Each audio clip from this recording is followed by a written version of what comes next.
An Acceptable Time by Madeleine L'Engle, Chapter 1. She walked through an orchard, fallen apples, red and cidery on the ground, crossed a stone wall, and wandered into a small wood. The path was carpeted with leaves, red, orange, gold, giving off a rich, earthy smell. Polly scuffed along, pushing the toes of her running shoes through the lavish brightness. It was her first New England autumn, and she was exhilarated by the colors drifting from the trees, dappling her hair with reflected amber and bronze. The sun shone with a golden haze through a muted blue sky. Leaves whispered to the ground. The air was crisp but not cold. She hummed with contentment. The trees were young, most no more than half a century old, with trunks still slender, completely unlike the great Spanish moss-hung water and live oaks she had left less than a week before. Apples from a wild seedling had dropped onto the path. She picked one up, russet and a bit misshapen, but the fruit was crisp and juicy, and she wandered on, eating and spitting out the seeds. Now the path led her toward a forest of much older trees, towering maples, spruce, and pine. Reaching above them all was an ancient oak with large serrated leaves of a deep bronze color, many still clinging tenaciously to the branches. It was very different from the southern oak she was used to, and she had not recognized it as one until she learned her mother and uncles had always called it the grandfather oak. When we first moved here, her grandmother had explained, most of the oaks were gone, killed by some disease, but this one survived, and now our land is full of young oaklings, all evidently disease-resistant, thanks to the grandfather oak. Now she looked at the oak and was startled to see a young man standing in its shadows. He was looking at her with lucid blue eyes which seemed to hold the light of the day. He wore some kind of white garment, and one hand was on the head of a tan dog with large pricked-up ears outlined in black.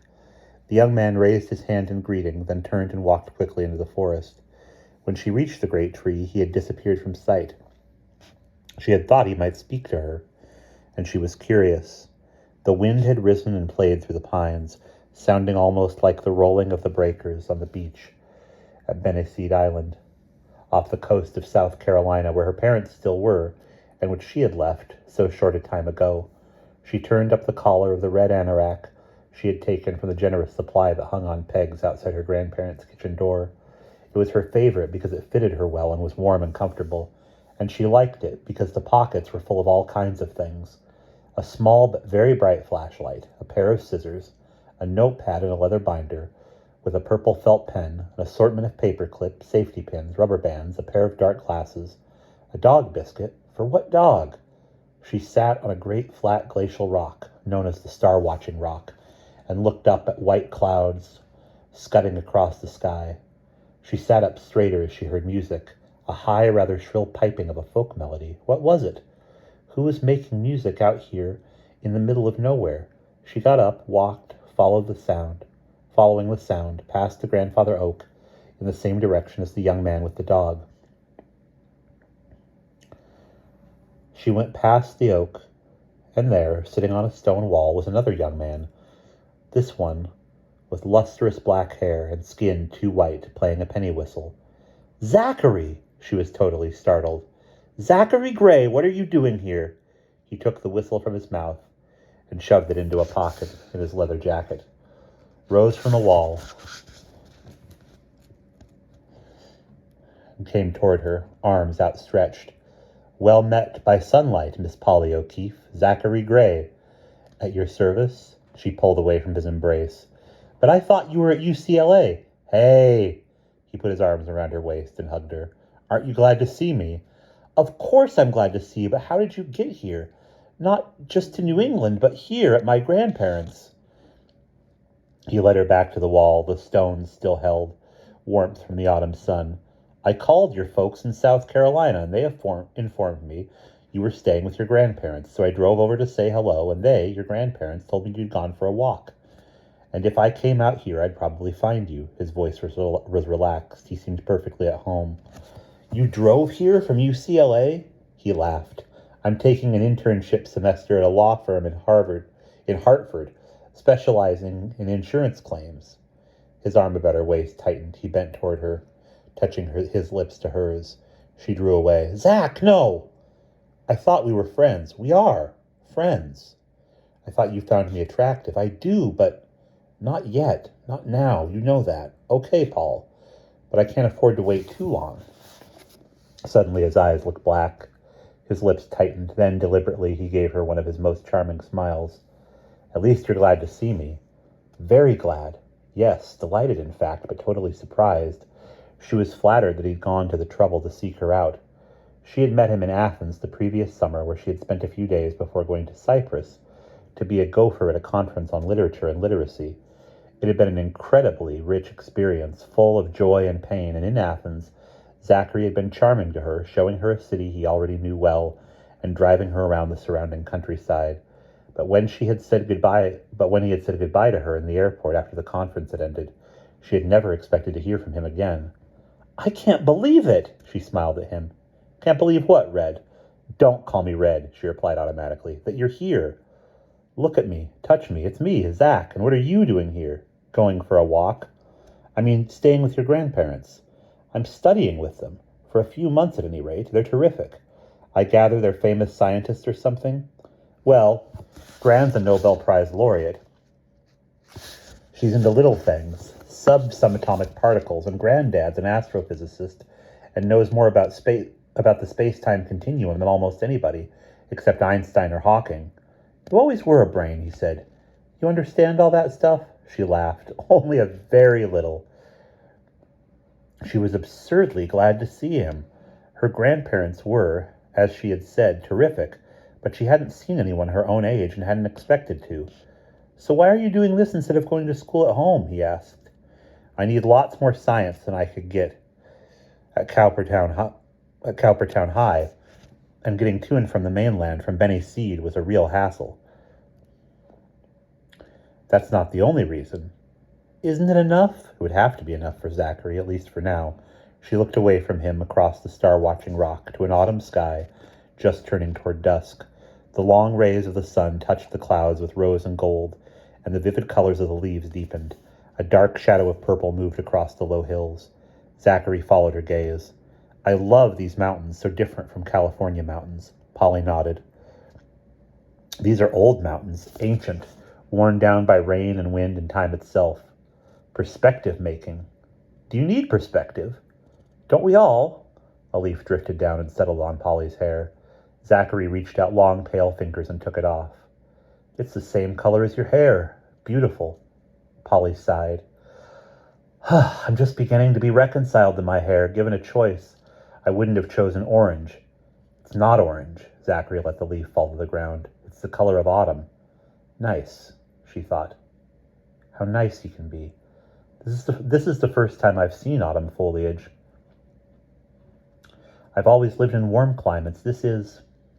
I don't have any words. I thought nothing could beat the ocean, and nothing does, but this, it has its own glory, Zachary said.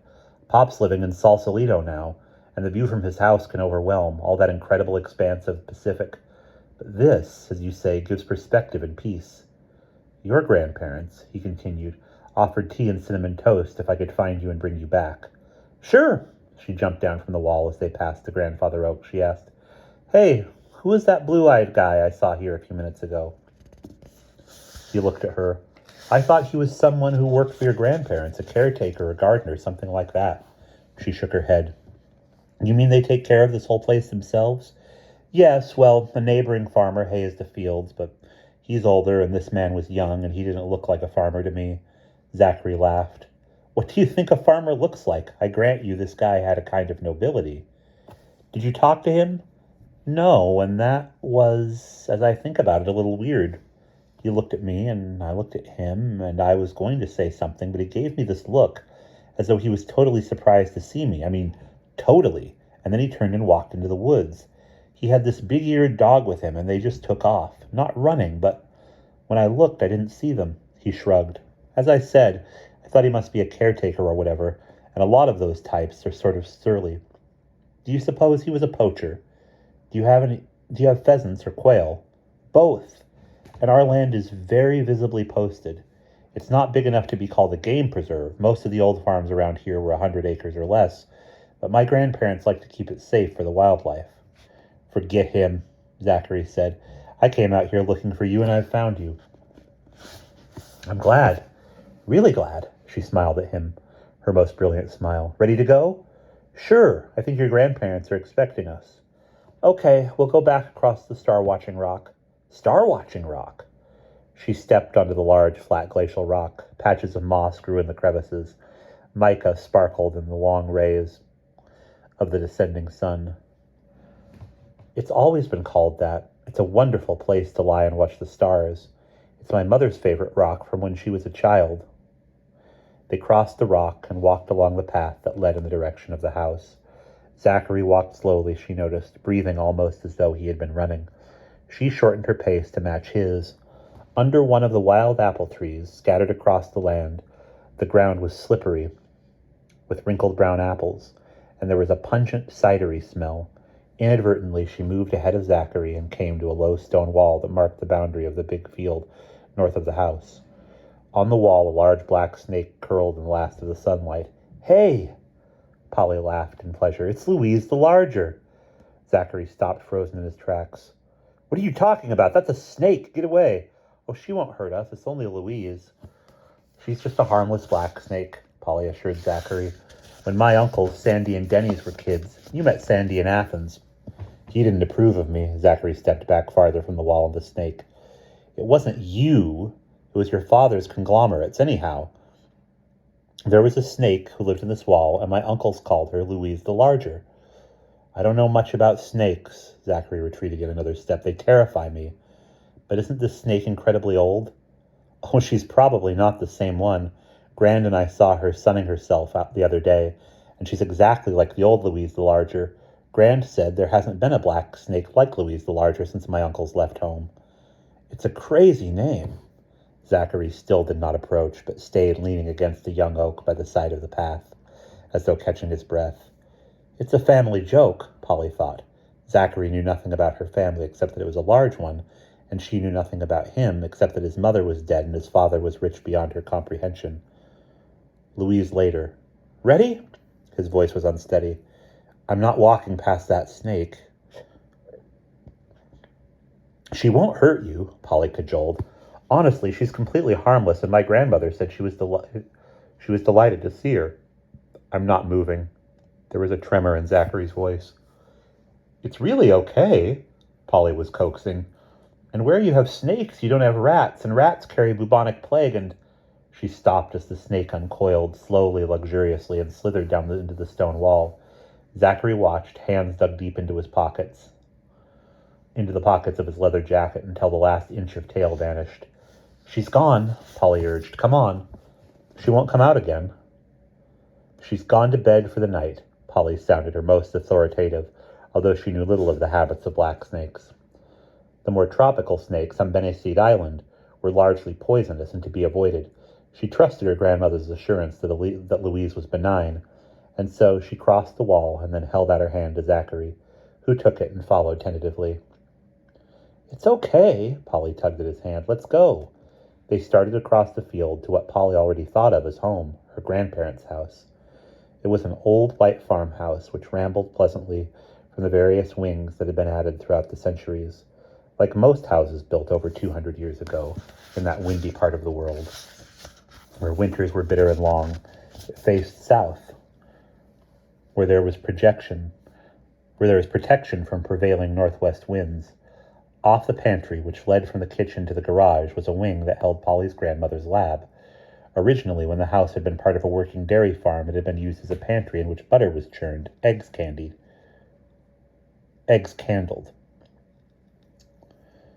To the east was the new wing, added after Polly's mother and uncles had left home. It held an enclosed swimming pool, not very large, but big enough for swimming laps, which had been strongly recommended for her grandfather's arthritis. Polly, like most children brought up on islands, was a swimmer, and she had established in only a few days her own pattern of a swim before dinner in the evening, sensing that her grandparents liked to be alone in the early morning for their pre-breakfast swim. In any case, the pool was large enough for two to swim in comfortably, but not three. The downstairs rooms of the old house had been opened up so that there was a comfortable L-shaped living room and a big rambly area that was kitchen, sitting room, dining room. Polly and Zachary approached the house from the north, climbing up onto the tiered terrace, which still held the summer furniture. "I've got to help Granddad get that into the cellar for winter," she said. "It's too cold now for sitting outdoors for meals." She led Zachary toward the kitchen and the pleasant aromas of cooking and an applewood fire. 4 people were sitting around the oval table, cluttered with teacups and a plate of cinnamon toast. Her grandmother saw them and stood up. "Oh, good, you did find each other. Come on in, tea's ready. Zachary, I'd like you to meet my old friend, Dr. Louise Calubra, and her brother, Bishop Nathan Calubra."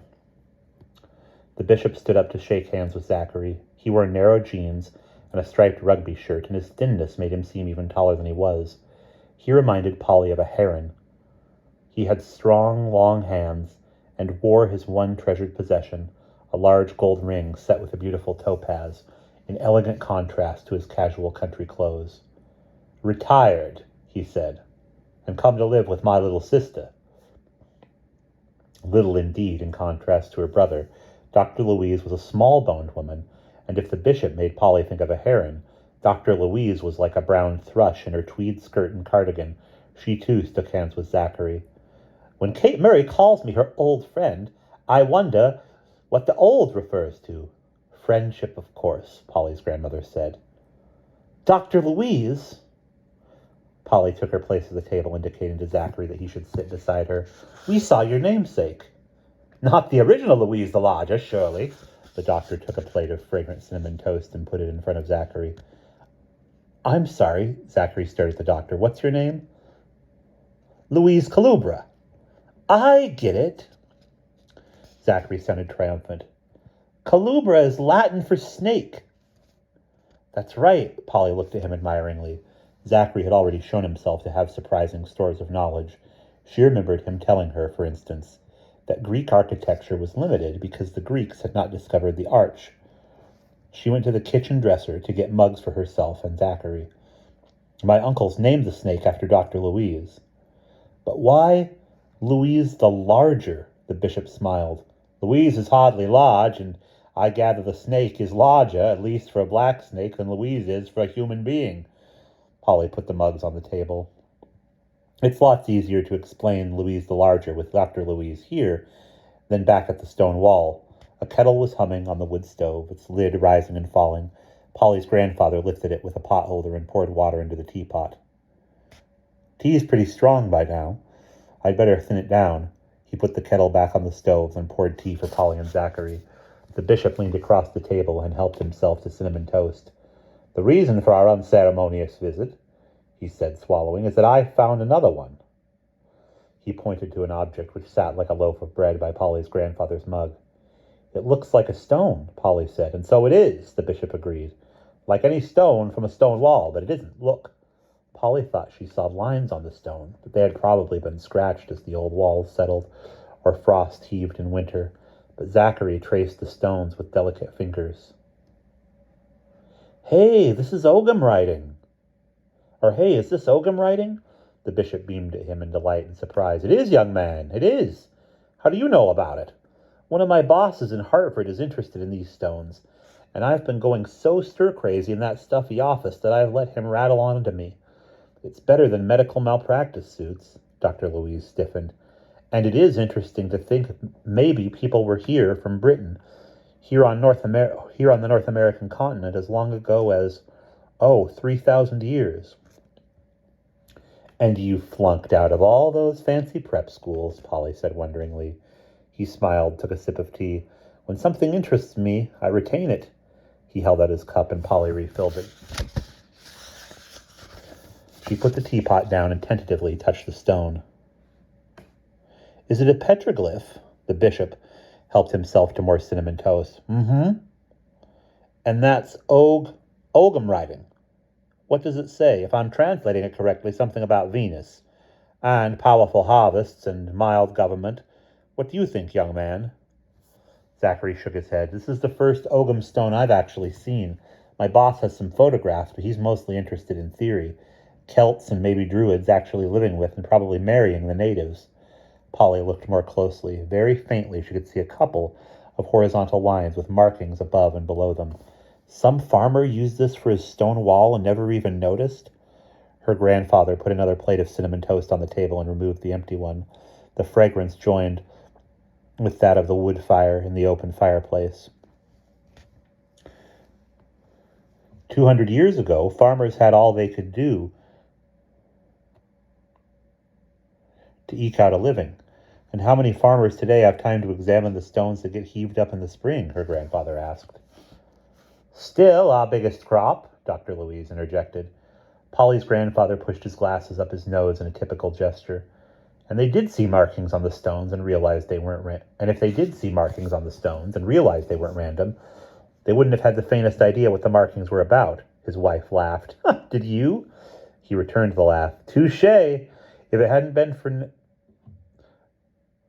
Nace, I'd have continued in ignorant bliss. Dr. Louise smiled at him. Your work does tend to keep your head in the stars. Actually, Louise, astrophysicists get precious little time for stargazing. Where did you find this rock, Naze? Mrs. Murray sat at the table and poured herself some tea. In that old stone wall you have to cross to get to the star-watching rock. Louise the Larger's wall, Polly exclaimed, thinking that it was natural that the bishop should know about the star-watching rock. It had been a special place for the entire Murray family, not only her mother. The bishop continued, the early settlers were so busy clearing their fields, it was no wonder they didn't notice stones with Ogham markings.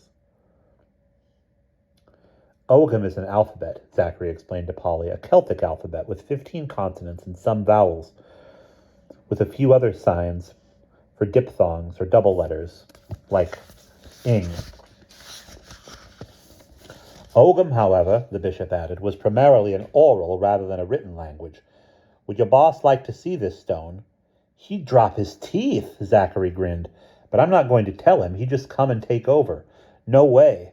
He looked at his watch and stood up. Listen, this has been terrific, and I've enjoyed meeting everybody, but I didn't realize what time it was. And I've got a dinner date back in Hartford, but I'd like to drive over again soon if I may. Of course, Mrs. Murray rose. Any time. The only people Polly has seen since she's been here are the four of us antiques. You're not, Polly started to protest, but her grandmother continued. There aren't many young people around, and we're worried about that. Do come any weekend, Mr. Murray urged. Yes, do, Polly agreed. I don't really have to wait for the weekend, Zachary said. I have Thursday afternoons off. He looked at Polly, and she smiled at him. Okay if I drive over then? It's not too much over an hour, and I could be here by 2. Of course, we'll expect you then. They, Murray grandparents and Polly, accompanied Zachary out of the kitchen, past Mrs. Murray's lab, and through the garage. Zachary's small red sports car was parked next to a bright blue pickup truck. Mr. Murray indicated it. Nace's pride and joy. He drives like a madman. It's very pleasant to have met you, Zachary, and when we look forward to seeing you on Thursday. Zachary shook hands with the Murrays, kissed Polly lightly. What a nice young man, Mrs. Murray said as they went back into the house. And in the kitchen, the bishop echoed her. What a delightful young man. How amazing, Mr. Murray said, that he knows about the Ogham stones. Oh, there have been a couple of articles about them in the Hartford papers, Dr. Louise said. But he does seem a charming and bright young man. Very pale, though. Looks as if he spends too much time indoors. How do you know him, Polly? Polly squatted in front of the fire. I met him last summer in Athens before I went to the conference in Cyprus. What's his background? He's from California, and his father's into all kinds of multinational big business. When Zachary bums around Europe, he doesn't backpack. He stays in the best hotels. But I think he's kind of lonely. He's taking time off from college? Yes, he's in college a little late. He didn't do well in school because he's not interested. Because if he's not interested, he doesn't bother. A half-grown kitten pushed out of the cellar, stalked across the room, and jumped onto Polly's lap, causing her to sit back on her heels. So where have you been, Hadron? Polly scratched the striped head. Dr. Louise raised her eyebrows. A natural name for a subatomic physicist's cat. The bishop said mildly, I thought it was a variant of Hadrian. Oh, were we mispronouncing it? Mrs. Murray suggested. He sighed. I suppose it's a name for a subatomic particle or something like that, Dr. Louise asked. Kate, why don't you and Alex get another dog? Ananda lived to be 16. We haven't been that long without a dog. This house doesn't seem right without a dog. That's what Sandy and Denny's keep telling us. Mr. Murray turned from the stove and began drawing the curtains across the wide kitchen window. We've never gone out looking for dogs. They just seem to appear periodically. Polly sighed comfortably and shifted position. She loved her grandparents and the Calubras because they affirmed her, made her believe in infinite possibilities. At home on Beneseed Island, Polly was the eldest of a large family. Here she was the only one with all the privileges of an only child. She looked up at her grandfather, hefted the Ogham stone, and set it down on the kitchen dresser. 3,000 years, he said. Not much in galactic terms, but a great deal of time in human terms. Time